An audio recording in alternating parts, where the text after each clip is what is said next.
அவருக்கு நன்றி. இப்பொழுது ஒரு முக்கியமான அரங்கத்திற்கு வருகிறோம். பெரியவர்கள் இருக்கிறீர்கள். சுவாமி விவேகானந்தர் பிறந்த 150வது ஆண்டு இது. ஸ்ரீ ராமகிருஷ்ண பரமஹம்சர் இப்படி ஒரு சீடர் எங்கே இருக்கிறார் என்று தேடி பிடித்து தன் ஞானம் முழுவதையும் கொடுக்க பெற்றவர் சுவாமி விவேகானந்தர். உலகம் முழுவதும் பவனி வந்த சுவாமி விவேகானந்தர் ஒரு சகோதரி அழைத்து வந்து இவளின் சீடர் என்று கொடுத்தார், சகோதரி நிவேதிதா தேவி. கல்கத்தாவில் இருக்கிற அந்த அம்மையை தரிசிக்க கடைக்கோடியில் இருந்து ஒரு கவிஞன் புறப்பட்டு போனார். அவரை குருவாக ஏற்றார். அவர் பாரதி. தன்னுடைய சீடன் எங்கே இருக்கிறான் என்று தெரியாமல் தடுமாறி கொண்டிருந்தவரை இந்த சென்னை தான் எங்கள் புதுவைக்கு அனுப்பியது. அங்கிருந்தவரை கண்டு அடையாளம் கொடுத்தார். அவர் பாரதிதாசன். ஞானம் கைமாறி வந்த வரலாற்றை சொன்னேன். பாரதிக்கு பின்னால் ஒரு பரம்பரை இல்லாமல் பாரதிதாசன் பரம்பரை என்று தனியாக பிரிந்து போகிற வேளையில் பாட்டு திறத்தாலே இந்த மையத்தை பாதித்திடச் செய்த அந்த பாலசுப்பிரமணிய பாரதியை போல் புது பாட்டை திறப்பதற்கு ஒருவன் வர வேண்டும் என்று சொல்லி நெற்றி கண்ணை தன் முத்தமிட்டு திறந்து வைத்திருக்கின்ற பாரதிதாசனின் முத்தத்தை பெற்ற, எதிர்பாராத முத்தத்தை பெற்ற பாலசுப்பிரமணியம் பொள்ளாச்சியிலிருந்து புறப்பட்டு வந்திருக்கிறார். அந்த ஞான முத்தத்தை இந்த பிள்ளையை பிஞ்சி நெஞ்சில் இடுவதற்கும் இதழில் இடுவதற்கும் பாலசுப்பிரமணியம் வருகிறார். பாரதியாராகவே, வேற என்ன சொல்ல, இது அவர்கள் அரங்கம்.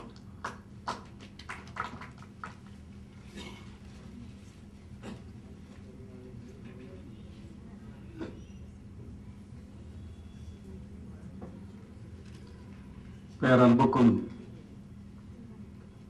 வணக்கத்துக்கும் உரிய பெரியோர்களே, மேடையில் வீற்றிருக்கின்ற சான்றோர்களே, அவையில் வீற்றிருக்கின்ற பெருமக்களே, எல்லாவற்றுக்கும் மேலாக இன்று நம்முடைய பாராட்டுதலுக்கும் அன்புக்கும் உரியவராக விளங்குகின்ற புதுயுகன் அவர்களே, உங்கள் அனைவருக்கும் வணக்கங்களை தெரிவித்துக் கொள்கின்றேன். இந்த விழாவில் கலந்து கொள்வது எனக்கு மிகுந்த பெருமையையும் பெருமிதத்தையும் தருகிறது. பாவேந்தர் பாரதிதாசனை நினைப்பூட்டினார்கள். பாரதிதாசன் ஏடெடுத்தேன் கவி ஒன்று வரைந்திட என்னை எழுதென்று சொன்னதுவான் என்று ஒரு கவிதையை தொடங்குகிறார். அந்த கவிதையில் அவர் சொல்லுகிறார், காடும் கடலியும் கார்முகிலும் வந்து கண்ணை கவர்ந்திட எத்தனிக்கும். காடும் கடலியும் கார்முகிலும் வந்து கண்ணை கவர்ந்திட எத்தனிக்கும். நான் அங்கே அமர்ந்திருக்கிற பொழுது இந்த வரி என்னை சுற்றி வந்து கொண்டே இருந்தது. காரணம் என்ன? காடு, திருமறை காடு, வேதாரண்யம், கழனி, திருநெல்வேலி, நெல்லை கழனி, காடும் கடலியும் கார்முகிலும். நம்முடைய மீனாட்சி சோமசுந்தரம் கார்முகில் போல் அவருடைய தந்தை கொடுத்தவர், அதே போன்ற நிறத்தையும் பெற்றவர். இந்த மூன்றுமான ஒரு சங்கமத்திலே கலந்து கொள்ளக்கூடிய ஒரு வாய்ப்பு. அதைவிட இங்கே சிறப்பு செய்யப்பட்ட ஓவியர் அமுதோ, என்னுடைய முதல் கவிதை நூலுக்கு ஓவியம் வரைந்தவர் புதுயுகனுடைய நூலுக்கும் ஓவியம் வரைந்து சிறப்பித்திருக்கிறார். அவர் இங்கே வருகை தந்திருப்பது எனக்கு பெரிய மகிழ்ச்சி அளிக்கின்றது. புதுயுகனுடைய கவிதை நூலை புரட்டி படிக்கக்கூடிய வாய்ப்பு எனக்கு முதல் கிடைத்த பொழுது மிகப்பெரிய ஆச்சரியத்தில் நான் ஆழ்ந்தேன். தமிழ் கவிதை எத்தனையோ கட்டங்களை தாண்டி தாண்டி தாண்டி தாண்டி தாவி தாவி வந்து கொண்டிருக்கிறது. காளமேக புலவர் திருக்கண்ணபுரத்தில் இருந்த திருமாலை பற்றி பாடுகிற பொழுது, கண்ணபுர மாலே கடவுளிலும் நீ அதிகம், உன்னிலுமே யான் அதிகம் என்று அந்த கண்ணபுர மாலை பார்த்து பேசுவார். காரணம் என்னவென்றால், உள்பிறப்போ 10, உயர் சிவனுக்கு ஒன்றும் இல்லை, என் பிறப்போ எண்ண தொலையாதே என்று கண்ணபுர மாலை பாடுகிற பொழுது காளமேக புலவர் பாடினார் என்று சொல்லுவார். கவிதையும் அப்படித்தான், எண்ண தொலையாத பிறப்புகளை உடையது, தலைமுறை தோறும் புதிய புதிய பிறப்புகளை பெற்றுக்கொண்டே இருப்பது கவிதை. அந்த புதிய வரலாறு படைத்திருக்கக்கூடிய கவிதையினுடைய அண்மை காலத்து தங்க கொழுந்தாக இருக்கக்கூடியவர் புதுயுகன். அறிவியல் உலகத்தில் பயணம் செய்யக்கூடியவர். நமக்கு அப்படிப்பட்ட கவிஞர்கள் தான் தேவை. ஆன்மீக கவிஞர்கள் நம்மிடத்தில் நிறைய உண்டு, அந்த பாரம்பரியத்தில் வந்தவரும் கூட. அறிவியல் இன்றைக்கு உலகை ஆண்டு கொண்டிருக்கிற பொழுது அறிவியலினுடைய முரண்பாடுகளையும் அறிவியலுடைய சாதனைகளையும் ஒன்றுபடுத்தி பார்த்து அதை எடுத்து சொல்லுகின்ற ஒரு கவிஞராக புதுயுகன் விளங்குகின்றார். கவிதையை பற்றியே அவர் சொல்லுகிற பொழுது எவ்வளவு அழகாக எவ்வளவு ஆழமாக கவிதை அவருடைய மனதுக்குள்ளே வேர்விட்டு வளர்ந்திருக்கிறது என்பதனுடைய அடையாளம். கவிதைக்கு இலக்கணம் நிறைய சொல்லுகிறார். அதில் மிக என்னை கவர்ந்த வரி, ஆழ் மனதின் பால் வழி பயணம். ஆழ் மனதின் பால் வழி பயணம் என்று சொல்லுகிற பொழுது ரெண்டு எல்லைகளை அவர் இணைப்பது உங்களுக்கு தெரிகிறது. ஆழ் மனம், உள்ளே உள்ளே உள்ளே என்று செல்லக்கூடிய ஆழ் மனம், அந்த மனம் பயணம் செய்வதோ வெளியே வெளியே வெளியே என்று சொல்லக்கூடிய பால்வழி பயணம். அகமும் புறமுமாக கவிதை என்னை ஆட்டி படைக்கிறது, நான் அதனை ஆளுமை செய்கிறேன் என்று சொல்லாமல் சொல்வது போல ஆழ் மனதின் பால்வழி பயணம் என்று வெகு அற்புதமாக அவர் குறிப்பிட்டிருப்பதை பார்க்கிறோம். எதை சொன்னாலும் அதை மறக்க முடியாதபடி சொல்லுகின்ற ஆற்றல் நம்முடைய புதுயுகனுடைய கவிதைகளிலே அமைந்திருக்கிறது. அவருடைய தந்தையார் பெருமிதம் கொண்டதும் அவருடைய மாமனார் பெருமிதம் கொண்டதும் இயற்கை தான். அந்த பெருமிதத்துக்கு உரியவராக புதுயுகன் விளங்குகின்றார். பூக்களை பாடுகின்ற கவிஞர்களுக்கு மத்தியில் இலைகளை பாடுகிற கவிஞராக அவர் இருக்கிறார். பூக்களை பாடுவதற்கு பூக்களையும் பாடி இருக்கிறார். பூக்களை பாடுகின்ற கவிஞர்களுக்கு நடுவே இலைகளை பாடுகிற கவிஞராக அவர் இருக்கிறார். அங்கேதான் அவருடைய மனதுக்குள்ளே இருக்கக்கூடிய விஞ்ஞானம் அல்லது அறிவியல் தொழில் படுகின்றது. இலையை பற்றி சொல்லுகிற பொழுது கவிஞர் சொல்லுகிறார், உலகின் ஒரே உணவு தொழிற்சாலை என்று, உலகின் ஒரே உணவு தொழிற்சாலை என்று அதனை அறிமுகம் செய்துவிட்டு பிராணவாயு வழங்கும் பிரபஞ்சத்தின் உயிர் ஓலை என்கிறார்.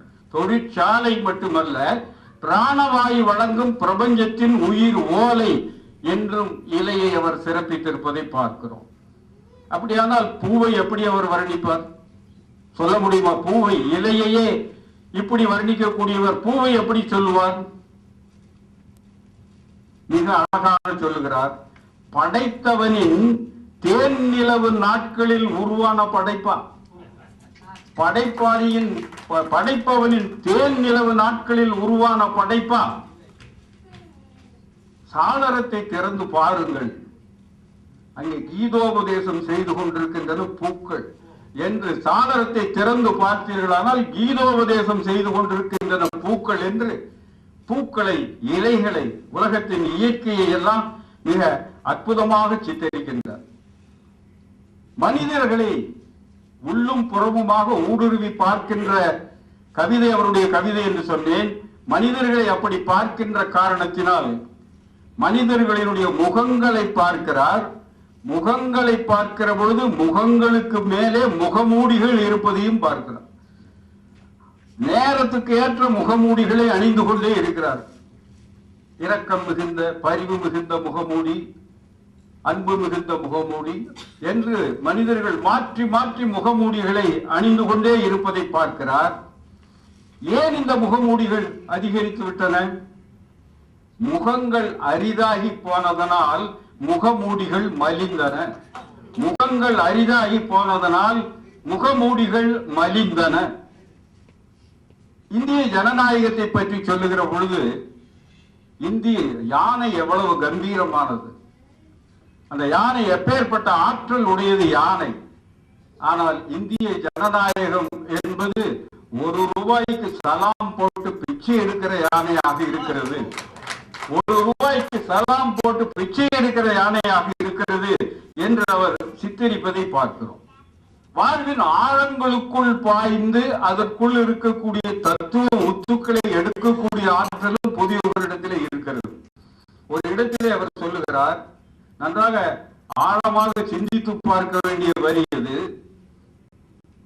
பூரணம் தொட்ட கலையும் வழி விட்ட வாழ்க்கையும் எந்த ஊரிலும் இல்லை. பூரணம் தொட்ட கலையும் முழுமையை அடைந்து விட்டதாக சொல்லப்படுகிற கலை எதுவும் இல்லை. கலைஞன் என்பவன் முழுமையை தேடி யாத்திரை போகிறவனே தவிர அதோடு முற்றுப்புள்ளி வைக்கிறவன் அல்ல. ஆகவே பூரணம் தொட்ட கலையும் வலி இல்லாத வாழ்க்கையும் எந்த ஊரிலும் இல்லை. இப்படி அபூர்வமான சிந்தனைகளை தத்துவங்களை தன்னுடைய வரிகளுக்குள்ளே தேக்கி சொல்லுகிற ஆற்றல் புதியுகனிடத்திலே ஏராளமாக வலிந்திருப்பதை பார்க்கிறோம்.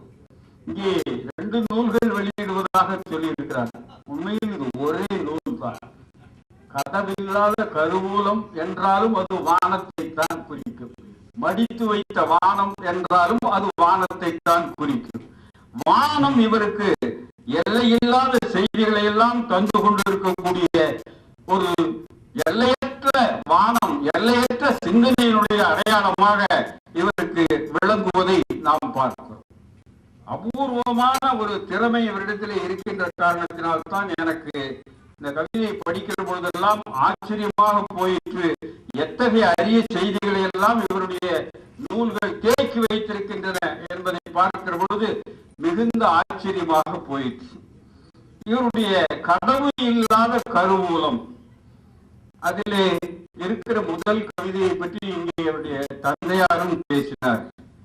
அது சூரிய புத்திரன் என்கின்ற கவிதை. சூரிய புத்திரன் என்ற அந்த கவிதை ஒரு பெரிய நாடகமாக விரிந்திருக்க வேண்டிய கவிதை. ஆனால் அதை ஒரு சின்ன காட்சியாக உருவகம் செய்து அமைத்திருக்கின்றார் சூரிய புத்திரன் என்ற அந்த கவிதை. பெரும்படை நடத்தி வீடு திரும்புகிறார் வீர தளபதி. போர்க்களம், வாழ்வேல், ரத்தம் இவற்றோடு உறவாடிய அவருக்கு பெரிய கோயிலில் வரவேற்பு. பிரகாரத்தில் விளக்கேற்றியபடி இன்னொரு குத்து விளக்காய் அர்ச்சகரின் மகள். தளபதியின் போர் மனதில் காதல் பூக்கள். இதைத்தான் அந்த சூரியபுத்திரன் என்ற அந்த கவிதை பேசுகிறது. இந்த புதியுகனுடைய கவிதைக்கு உள்ளே அறிவியல் எத்தனை அழகாக இடம்பெற்றிருக்கிறதோ அதே மாதிரியாக அபூர்வமான சித்திரங்களாக சூரியபுத்திரன் போன்ற சித்திரங்களாக பல கவிதைகள் அமைந்திருப்பதை பார்க்கிறோம். அவன் பேசுகிறான், தளபதி பேசுகிறான். சூரியனின் சீமந்த புத்திரன் நான், அக்னியின் ஆதார பாத்திரம் நான் என்று தொடங்குகிறான். அப்படி தொடங்குகிற அவன் தாயின் கருவறையில் இருந்த போது அவளும் ராமாயணம் தான் படித்தாள். யுத்த காண்டம். பச்சிலம் பாலகனாய் பதவி உயர்ந்த போது நானும் ஓயாமல் தான் விளையாடினேன் மஞ்சு விரட்டு. முழுதாக வளர்ந்த பின்னர் என்னை கண்டு ஊரும் முக்காடு போட்டுக் கொண்டது தளபதியை கண்டு. அதன் பிறகு வெற்றிகள் பல பெற்று அவன் திரும்பி வருகிற பொழுது இந்த அர்ச்சகன் மகளை காண்கிறான். அர்ச்சகன் மகள் அந்த களத்தில் அவனை தோற்கடித்து விடுகிறார். அப்படி தோற்கடித்த நிலையிலே இந்த வீரன் பேசுகிறான், வாழ் கொண்டு பூக்கொய்தவன் நான். என்ன அழகு பாருங்கள், வாழ் கொண்டு பூக்கொய்தவன் நான், மரம் மலைத்து கனி பறித்தவன் நான், புயல் மட்டும் வீசிய பாதையில் மயில் ஒன்று நுழைந்தது எப்படி? புயல் மட்டும் வீசிய பாதையில் மயில் ஒன்று நுழைந்தது எப்படி? இன்னும் விசேஷமான ஒரு வரி, கட்டாரியால் காது குடைந்தவன். கட்டாரியால் காது குடைந்தவன் கவிதைக்கு கண் கலங்குகின்றேன் என்று பேசிக்கொண்டே போகிறான். பேசிக்கொண்டே போகிறவன் கடைசியில் சொல்லுகிறான், உன் கணுக்காலின் கொலுசு உரசல் அணுசக்தியாகி நெஞ்சம் பிளந்ததும், உன் நேர்கொண்ட பார்வையின் வீச்சு போர்க்கால கண்ணனாகி புது கீதை சொன்னதும், புதிதாக நேர்ந்த அதிசயங்கள் என்றால் புனிதமே அதன் பொறுப்பாளி அன்றோ என்று அந்த களம் விட்டு மாறி நிற்கிற அந்த தளபதி கடைசியாக என்ன சொல்லுகிறான்? பரிபூரண சம்மதம் என்றால் கைபிடித்து வழித்துணையாய் வந்துவிடு. பரிதாப சம்பவம் என்றால் என் பெயரை குடி தோண்டி புதைத்து விடு. அப்ப இந்த கவிதையினுடைய பின்புலமாக அமைந்திருப்பது அந்த தளபதியினுடைய தோல்வி மட்டும் அல்ல, புது யுகனுடைய நெஞ்சுக்குள்ளே போரே நீ போ என்று சொல்லுகிற குரல் ஒன்று எழுகிறதே, அதனுடைய அடையாளமாக இந்த கவிதை விளங்குவதை பார்க்கிறோம். ஒவ்வொரு கவிதையுமே தனித்தன்மையோடு பேரழகோடு அவருடைய நூல்களிலே மலர்ந்திருக்கின்றன. தாயே தமிழே தனையனின் வாழி என்று சொல்லுகிற கவிதை பரிசு பெற்ற ஒரு கவிதை, அவருடைய பரிசு பெற்ற கவிதைகளிலே ஒன்று. அந்த கவிதை மிக சின்ன கவிதை தான், ஆனால் தமிழின் வரலாறு முழுவதையும் உள்ளடக்கி இருக்கிற கவிதையாக அந்த கவிதை விளங்குவதை பார்க்கிறோம். அப்படி சொல்லிக் கொண்டு போகின்ற அந்த கவிஞர் சொல்லுகின்றார், ஒரு இடத்திலே சொல்லுகின்றார், அந்த கவிதையானது பெண்ணை சாமியாய் படைத்ததும் நீயே என்று பேசுகிறார். பெண்ணை சாமியாய் படைத்ததும் நீயே. இதை நன்றாக கூர்ந்து பார்க்க வேண்டும். உலகம் முழுவதிலும் இருக்கிற சமயங்களில் எல்லாம் ஆண்களே சாமிகளாக இருக்கிறார். உலகம் முழுவதிலும் இருக்கிற சமயங்களில் எல்லாம் ஆண்களே சாமிகளாக இருக்கிறார்கள், வணங்குவதற்குரியவர்களாக அமைந்திருக்கிறார்கள். இதனால் போலும் எஜி ரசூல் என்ற கவிஞர் தன்னுடைய பெண் குழந்தையிடத்தில் பேசுவதாக ஒரு கவிதையை எழுதினார். ரசூல் என்ற கவிஞர், அந்த கவிஞர் சொன்னார், இந்த குழந்தை கேட்கிறது, அப்பா ஆதாம் நபி, அந்த நபி, இந்த நபி என்றெல்லாம் வரிசையாக சொல்லிக் கொண்டு வந்தீர்களே அப்பா, ஏன் அப்பா இந்த வரிசையில் ஒரு பெண் நபி இல்லை என்று அந்த ரசூலினுடைய கவிதையை கேட்ட காரணத்தினால் ஜமாத் அவரை தள்ளி வைத்தது. அப்படி பெண்ணை சாமியாய் படைத்ததும் நீயே என்று அந்த தமிழ் மொழியுடைய வரலாற்றை பேசுகிற பொழுது அவ்வளவு அழகாக அவர் குறிப்பிட்டு சொல்லுவதை பார்க்கிறோம். அவருடைய மிக அழகான ஒரு கவிதையை பற்றி இங்கே அவருடைய தந்தையார் கூட குறிப்பிட்டு சொன்னார், மாமனாரும் குறிப்பிட்டு சொன்னார், கவிஞரும் அதில் ஈடுபட்டிருக்கிறார். அதான் மழலை சொல் என்ற கவி. அவர்களுடைய வீட்டிலே வந்து விளங்கிய மழலை சொல்லை இந்த 3 பேரும் சொல்லுவதில் என்ன ஆச்சரியம் இருக்க முடியும்? அதான் வாசகர்களுக்கு, உங்களை போன்ற வாசகர்களுக்கு என்னதான் அந்த கவிதையில் இருக்கிறது என்ற ஒரு கேள்வி எழும். அந்த கேள்விக்கு விடையாக மிக சின்ன கவிதை அது. வசந்த கால மழை தூறல், வெகு அழகானது. வசந்த கால மழை தூறல், அந்த மழை தூறலில் எழுகிற மண் வாசம், புல்வெளி ஊடிய அதிகாலை தளிர் காற்று, நிறவெறி புரியாத நிறம் நிறமான பூக்கூட்டம், நிறவெறி தெரியாத நிறம் நிறமான பூக்கூட்டம், மின்சார மந்திரம் ஒளிரும் ராத்திரி நகரம். இரவு நேரத்தில், அதுவும் விமான பயணத்தை மிகுதியாக செய்யக்கூடியவர், இரவு நேரத்தில் அந்த மின்சார ஒளி போத்திருக்கிற நகரங்கள் பேரழகு. மின்சார மந்திரம் ஒளிரும் ராத்திரி நகரம். மொட்டு ஒன்று பட்டென விரிந்து மலராகிய பிரம்ம நொடி. அதிகாலை நேரத்தில் மொட்டு எப்பொழுது பூவாகிறது என்று தெரியாது. என்னதான் நீங்கள் காத்திருந்து பார்த்தாலும் மொட்டு மலராகிற அதிசயத்தை முழுமையாக அறிந்து கொள்ள முடியாது.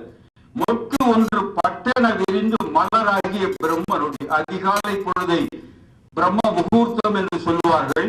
அதை மொட்டொன்று பட்டென விரிந்து மலராகிய பிரம்ம நொடி என்று வர்ணிக்கிறார். குருவி குஞ்சு ஒன்று தட்டி தட்டி முதலாய் பறந்த அந்த கோணல் கோணம். இதெல்லாம் உலகத்தில் மிக மிக அழகானது. இதில் நான் மிகவும் லயித்து போயிருக்கிறேன்.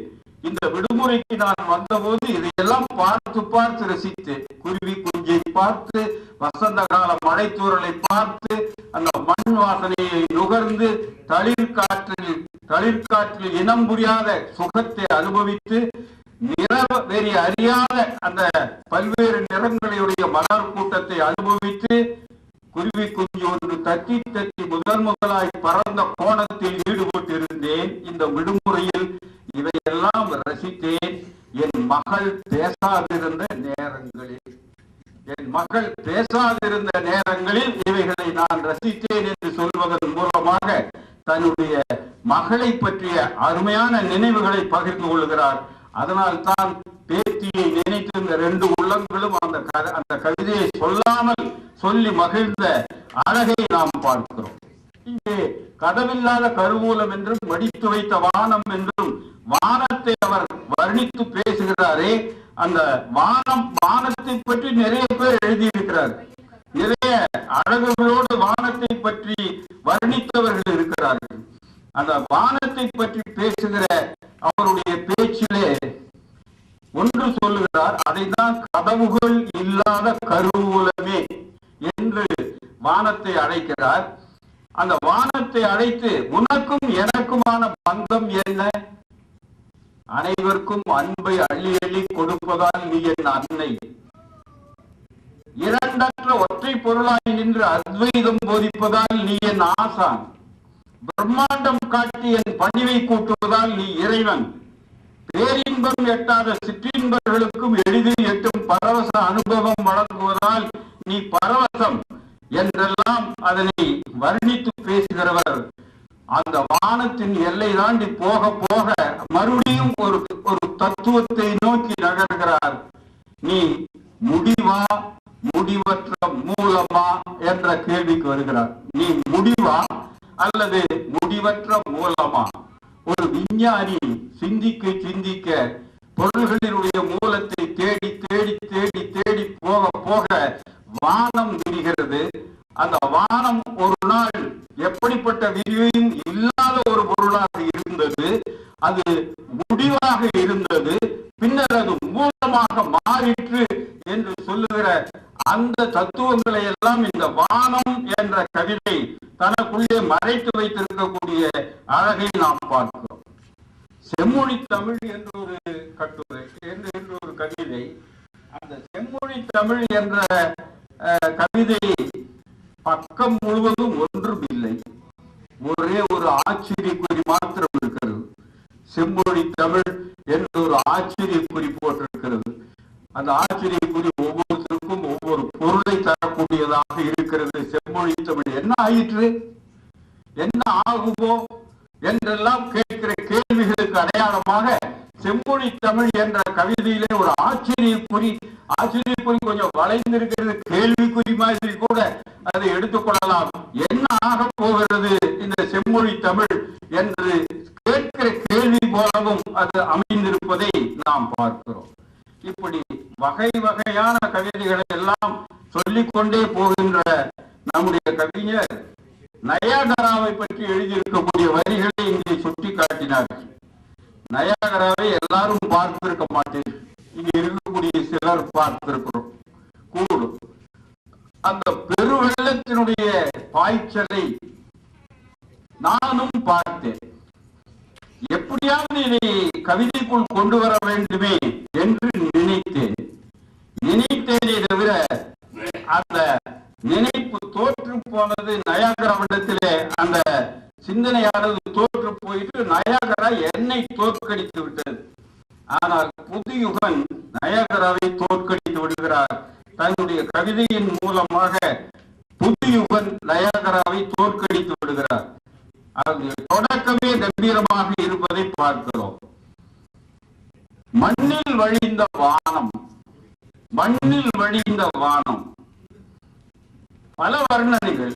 அதுல ஒரு வர்ணனை எனக்கு பிடித்தது. ஒருவேளை பேய் பிடித்து விட்ட தண்ணீர் இங்கு புகை பிடிக்கிறதா? பேய் பிடித்து விட்ட தண்ணீர் இங்கு புகை பிடிக்கிறதா என்று கேட்கிறார். பேய் பிடித்திருக்கிற தண்ணீர் இங்கு புகை பிடிக்கிறதா என்று கேட்கிறார். நயாகரா யார் இந்த தண்ணீரை துவைத்து போட்டது என்று வைரமுத்து சொல்லுவார். இந்த தண்ணீரை யார் இப்படி துவைத்து காய போட்டிருக்கிறார்கள்? அதை போல பல மடங்கு அழகுகளோடு நயாகராவினுடைய பேரெழுச்சியை இங்கே அவர் சித்தரித்து காட்டுகின்ற அந்த அழகு, இது அனுபவித்து பார்க்க வேண்டிய, படங்களின் மூலமாக பார்த்திருக்கக்கூடிய அந்த நயாகராவை இந்த கவிதையின் மூலமாக பார்க்கிற போது வியப்படைந்து போகிறோம். அவர் சொல்லுகிறார், வேகம், பலம், அழகு, ஆக்ரோஷம், பிரம்மாண்டம் என்ற 5 தலை நாகம் நயாகரா. வேகம், பலம், அழகு, ஆக்ரோஷம், பிரம்மாண்டம் என்ற 5 தலை நாகம் நயாகரா என்று பேசுகிறார். அந்த நயாகராவை பார்த்து அனுபவித்தவர்களுக்கு தான் இந்த வரிகளினுடைய ஆழத்தை புரிந்து கொள்ள முடியும் என்று நான் நினைக்கின்றேன். இவ்வாறு விதம் விதமாக அவருடைய கவிதைகள் விரிந்து கொண்டே போகின்றன. அதான் செம்மொழி தமிழ்ங்கிற கவிதை இதுதான். செம்மொழி தமிழ் ஒரு ஆச்சரியக்குறி மட்டும் போட்டு அமைத்திருக்கின்றார். அப்படி ஒரு கேள்விக்குறியை நம்முடைய மனதிலே விதைத்து விட்டு செல்லுகிறது இந்த கவிதை. மிக அழகான பல கவிதைகள் இந்த நூலிலே இருக்கின்றன. அந்த கவிதைகள் அனைத்தையும் இங்கே சொல்லுவது என்பது முடியாத காரியம். பெரியவர்கள் குழந்தைகளை எப்படி அலட்சியமாக கருதுகிறார்கள் என்ற செய்திகளை எல்லாம் தன்னுடைய கவிதைகளின் மூலமாக எடுத்து காட்டுகின்றார். மாணவன் பாஸ் பரீட்சை ஃபெயில் என்று ஒரு கவிதை அமைந்திருக்கிறது. மாணவன் பாஸ் பரீட்சை ஃபெயில் என்று எழுதியிருக்கிறார். இன்னொரு கவிதையை இங்கே அவர்கள் சுட்டிக்காட்டினார்கள். ஒரு குடிசையின் தாலாட்டு என்ற மிக அழகான கவிதை. அந்த கவிதையிலே அவர் பேச்சு மொழியை நோக்கி நகர்ந்து வருகிறார். பேச்சு மொழிதான் உண்மையிலே தாய்மொழி. நாம் எல்லாம் பேசுகிற மொழிதான் தாய்மொழி. எழுதுகிற மொழி அதை செப்பனிட்ட மொழியை தவிர பேச்சு மொழிதான் உண்மையிலேயே நமக்குரிய தாய்மொழியாக அமைந்திருக்கிறது. அதிலே அவர் சொல்லுகிறார், வளரி பொம்மையெல்லாம் விலையதிகம் கண்ணே, நிலவு இலவசம்தான் நீ சிரிக்க நான் தருவேன், கலக்கம் எதுக்கு உசிரே, கண்ணு குளம் எதுக்கு குயிலே, விலகுவது விலகும் அது விலகும் வரை உறங்கு என்று சொல்லிவிட்டு கடைசியாக அந்த தாய் சொல்லுகிறாள், ஒத்த புள்ள செல்லம் இன்னும் ஓடி சேர்க்கும் உலகில சொத்து பத்து அத்தனையும் சேர்த்து தந்தேன் பாலுல, சொத்து பத்து அத்தனையும் சேர்த்து தந்தேன் பாலுல, என்ன செய்ய கை நீட்டி எங்கும் கேட்க மனசில்ல, தன்மானம்தான் உனக்கு அலங்காரம் என் மகனே, தன்மானம்தான் உனக்கு அலங்காரம் என் மகளே, கையிருக்கு கால் இருக்கு, காற்று நீர் வெயில் இருக்கு, தாய் இருக்கேன் நானும் ஒரு ஊரு போல தான் உனக்கு, சொல்லாத ஆறுதல கிழக்கில் சாமி எழுதியிருக்கு, சொல்லாத ஆறுதல கிழக்கில் சாமி எழுதியிருக்கு, நல்லதாக ஒரு உலகம் நமக்காக விடிஞ்சிருக்கு, போர்க்குரலை எழுப்பாமல் வஞ்சனை செய்கிற உலகத்தின் மீது கோபங்களை சாற்றாமல் ஒரு புரட்சியை செய்வோம் என்று முழங்காமல் அந்த ஏழை தாய் தனக்கு கிடைத்திருக்கிற வாழ்க்கையை இயற்கையோடு பகிர்ந்து கொண்டு உலகத்தை வெல்லுவதற்கான வாய்ப்பு உனக்கும் இருக்கிறது என்று சொல்லி, சொல்லாத ஆறுதல கிழக்கில் சாமி எழுதியிருக்கு, நல்லதாக ஒரு உலகம் நமக்காக விடிஞ்சிருக்கு என்று மிக அற்புதமாக சொல்லுகின்ற ஆற்றலை இவரிடத்திலே பார்க்கிறோம். பல கேள்விகள் நமக்கு சிந்தனைக்குரிய கேள்விகள் பலவற்றை இவருடைய கவிதைகள் எழுப்புகின்றன. முதலாய் கேட்ட கடைசி கேள்விகள் ஒரு கேள்வி, முதலாவதாக கேட்ட கடைசி கேள்வி, அதாவது அழிக்கப்படுகிற கரு முதலாவதாக கேட்ட கடைசி கேள்வி, அதுவே ஒரு கவிதையாக இருக்குது. முதலாவதாக கேட்ட கடைசி கேள்வி அது என்ன கேட்கிறது? எதற்காக என்னை செய்தாய், என்னை எங்கே போக சொல்கிறாய், கலைப்புக்கு முன் கரு, எதற்காக என்னை செய்தாய், என்னை எங்கே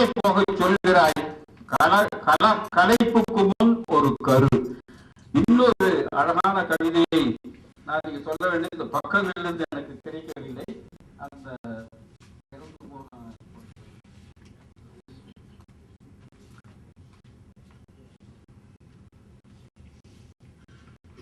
இதய ஊர்வலம் என்ற ஒரு கவிதை. மனைவி கணவனுக்கு சொல்லுகிறார், நம்முடைய நாட்டில் மனைவி அல்லது வீட்டிலே இருக்கக்கூடிய இல்லத்து அரசி அவர்தான் அனைத்து ஞானத்துக்கும் அனைத்து பாசத்துக்கும் உரியவளாக இருக்கக்கூடிய செல்வம். அந்த மனைவி சொல்லுவதாக ஒரு கவிதை, உருக்கமான ஒரு கவிதை. எது எது எங்கிருக்கு புரியாத என் கணவா, பிரிந்து போகிறார். எது எது எங்கிருக்கு புரியாத என் கணவா, தனியா இருக்கையில தத்தளிச்சு போயிடுவேன். நண்பர் யார் பகைவர் யார் தெரியாத என் மனிதா, கோபத்துல வார்த்தைகளை கொட்டிவிட்டு வந்துடுவேன். இதெல்லாம் செய்யாதப்பா என்று அவள் ஞாபகப்படுத்துகிறாள். எது எது எங்கிருக்கு புரியாத என் கணவா, தனியா இருக்கையிலே தத்தளிச்சு போயிடுவேன். நண்பர் யார் பகைவர் யார் தெரியாத என் மனிதா, கோபத்தில் வார்த்தைகளை கொட்டிவிட்டு வந்துடுவேன். வாங்கிய கடன் கணக்க பீரோவின் இடப்பக்கம் வச்சிருக்கேன். வாங்கிய கடன் கணக்க பீரோவின் இடப்பக்கம் வச்சிருக்கேன். வரவேண்டிய சொச்சத்தை வலப்பக்கம் வச்சிருக்கேன். வரவேண்டிய சொச்சத்தை வலப்பக்கம் வச்சிருக்கேன். பிள்ளை படிக்கும் வகுப்பு எது தெரியாத பிள்ளையே, கணவனையே பிள்ளை என்கிறாள். பிள்ளை படிக்கும் வகுப்பு எது தெரியாத பிள்ளையே, நான் பெத்த பிள்ளைய கருத்தா பார்த்துக்கோ. உத்தியோக கோபத்தை வாசல்லையே விட்டுவிடு. உத்தியோக கோபத்தை வாசல்லையே விட்டுவிடு. நான் இல்லா வீட்டில் அதை இறக்கி வைக்க வழி இல்லை. நான் இருந்தால் என்னை மொத்துவாய் உதைப்பாய் அடிப்பாய்.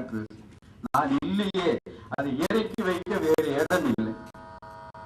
சொன்னதெல்லாம் கேட்டுதோ இல்லையோ, இத மட்டும் சத்தமா சொல்லிட சக்தி வேணும் என் குரலுக்கு. மற்றதெல்லாம் கேட்டதோ இல்லையோ, இதை மட்டும் கேட்டுக்கோ. உடம்ப பார்த்துக்கொள். தன்னுடைய கணவனுடைய உடல் நலத்திலே கடைசியாக அவளுக்கு இருந்த கவனம், உடம்பை பார்த்துக்கொள் என் அன்பா. இது எங்கிருந்து வருகிறது இந்த குரல்? உறக்க சொன்னால் தன் உடம்பை 4 பேர் தூக்கிய ஊர்வலத்தின் உச்சியில் இருந்து.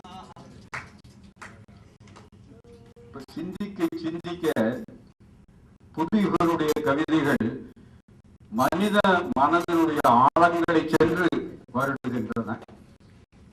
இயற்கையினுடைய அழகுகளில் ஊடுருவி நம்மை சஞ்சரிக்க வைக்கின்றன. அறிவியலினுடைய பிரமிப்பில் நம்மை ஆழ்த்துகின்றன. அந்த அறிவியல் உலகத்தினுடைய சேதாரங்களை கூட நமக்கு எடுத்து காட்டுகின்றன. நமக்கு எவையெல்லாம் நம்முடைய சொத்துக்களாக இருந்தன என்பவைகளை எல்லாம் தொட்டு காட்டுகின்றன. பூஜ்யம், பிந்து கணிதம், வானசாஸ்திரம், சதுரங்கம், பை, நுண்கணிதம், நிர்வாகம், அரசியல் விஞ்ஞானம், முதல் பல்கலைக்கழகம், ஆயுர்வேதம், கபடி, கருப்பை மேற்திறப்பு, ரண சிகிச்சை, யோகா, ஜோதிடம், கராத்தே, சித்த மருத்துவம், விவசாயம், இந்து மதம், சீக்கிய மதம், புத்தம், சமணம், தமிழ், சமஸ்கிருதம், சந்திரனில் நீர், ராமன் விளைவு, தாவர உணர்வியல், அறிவு சொத்தின் உரிமம் கேட்கும் மேற்குலகிற்கு அதன் அறிவிற்கு இந்தியனே உன் இந்தியா புகட்டிய 10,000 ஆண்டு தாய்ப்பால் தொழில்கள் இவை என்று வரலாறு முழுவதையும் ரத்தின சுருக்கமாக சொல்லி, நம்முடைய பீடும் பெருமையும் எடுத்து சொல்லி, நம்முடைய மொழிக்கு நேர்ந்திருக்கிற அவலங்களை எடுத்து சொல்லி, வென்று வரும்படியான உற்சாகத்தையும் தூண்டுதலையும் தருகின்ற கவிதைகளாக புதியவர்களுடைய கவிதைகள் விளங்குகின்றன. சொல்ல சொல்ல அவருடைய இலக்கிய உலகம் விரியும். அதை நீங்கள் வாங்கி உள்வாங்கி படித்து அனுபவித்துக் கொண்டால் அதனுடைய அருமை உங்களுக்கு புரியும் என்று சொல்லி இந்த வாய்ப்புக்கு நன்றி கூறி விடைபெற்றுக் கொள்கிறேன்.